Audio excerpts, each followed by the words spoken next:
Lewis Hamilton finished sixth in the Canadian Grand Prix, but what truly caught the attention of the paddock wasn't just the position in which he crossed the finish line. It was what happened after the race, in the quiet, intense world of team radio communication. As George Russell celebrated his well-earned success and stood in the spotlight, a different story was unfolding behind the scenes.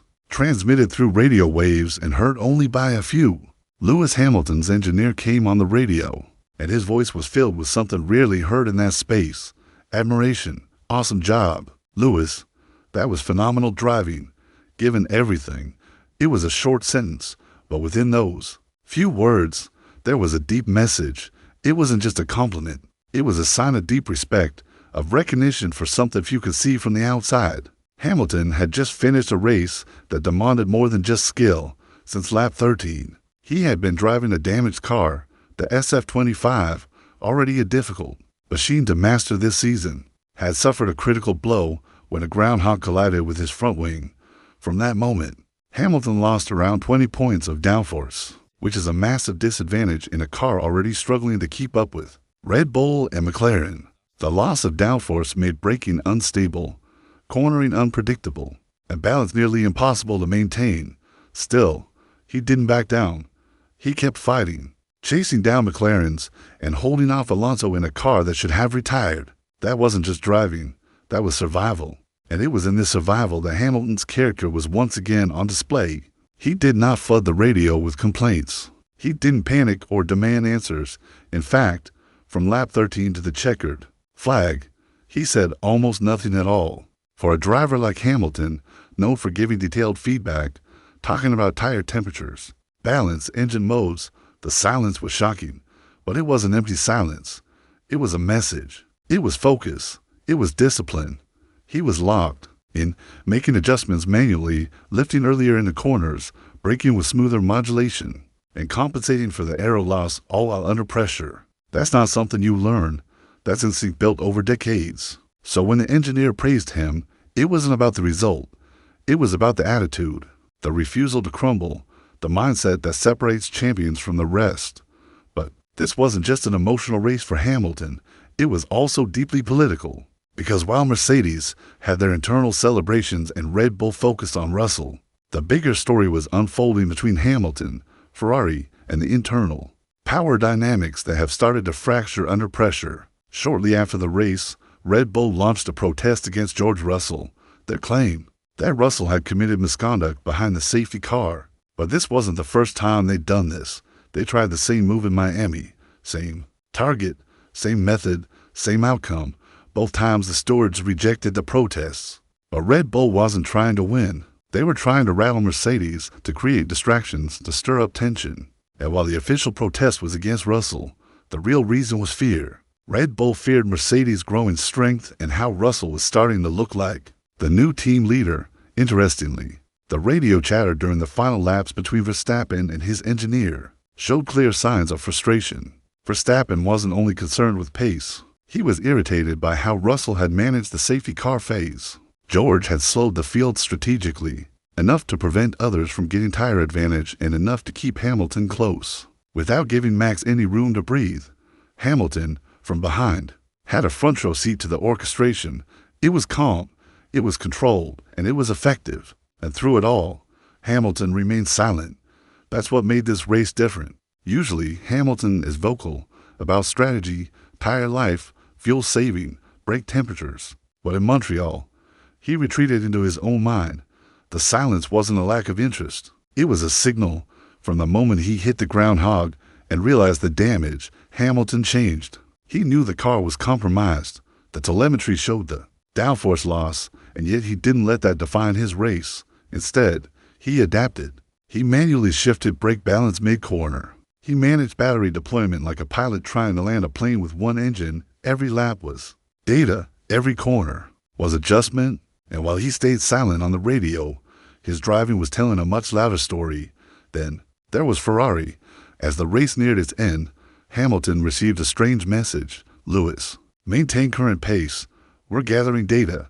It sounded like a typical message. Teams say that often to control gaps and avoid risks. But this one felt different.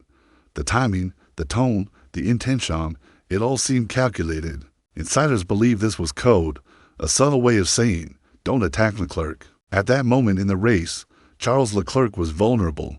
His tires were fading, his lap times were dropping, and he was within striking distance. Hamilton, even with a damaged car, had the pace to attack, but after the message, he didn't. He stayed back. No protest, no push, just more silence. But the silence spoke volumes. It wasn't acceptance. It was awareness. It was defiance without rebellion. It was a veteran saying, I see what this is. And I'm not going to argue. Not here. Not now. But I won't forget. That message from Ferrari may turn out to be the most expensive sentence they've spoken all season. Because Hamilton doesn't need a reminder of how politics work in Formula One. He's lived it before. At McLaren, at Mercedes. He's seen teammates favored, strategy calls manipulated, radio messages used like invisible hands on the racetrack. But in Montreal, Ferrari showed their cards too soon, and now Hamilton knows. After the race, Charles Leclerc was all smiles. He had finished ahead of Hamilton. On paper, that's a win, but body language said something else. Leclerc smiled too quickly, like someone who knew the scoreboard didn't tell the full story. Because it didn't. Leclerc had the better strategy, clean air, and no damage, and yet, even then, he couldn't shake Hamilton. He couldn't build a gap. He couldn't drive away. And in Formula One, that means something. That's not a win. That's survival.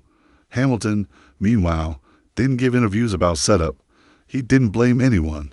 But the radio hinted at a deeper frustration, a brake balance he couldn't trust, a car that didn't respond. And still, no finger pointing, just cold, calculated silence. It was the kind of silence that worries a team, because it means the driver is thinking bigger than just lap times. He's thinking about control, about influence, about what comes next. The internal dynamics at Ferrari are now fully exposed. Charles Leclerc wants to keep his status as the number one. Hamilton, new to the team, but with 7 titles behind him, isn't here to play second fiddle. And Fred Vassar, he's stuck in the middle, balancing loyalty to Leclerc with the promise of Hamilton. But in Formula One, you can't please everyone.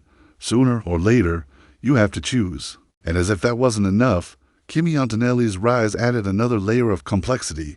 In Montreal, Antonelli stood on the podium for the first time in Formula One. It was emotional, a big moment for any young driver, but it was also symbolic. He didn't just beat Ferraris and McLarens. He followed Hamilton all weekend, matched his data, and used it to make his own gains. While Hamilton fought through damage, Antonelli kept it clean. And yet, Hamilton's engineer praised Lewis more openly than Kimi. Why? Because engineers know. They know when a driver goes beyond the limit, when they make magic with a broken car, and that's what Lewis did. Still, there's a twist. Insiders suggest Antonelli's success wasn't just good fortune.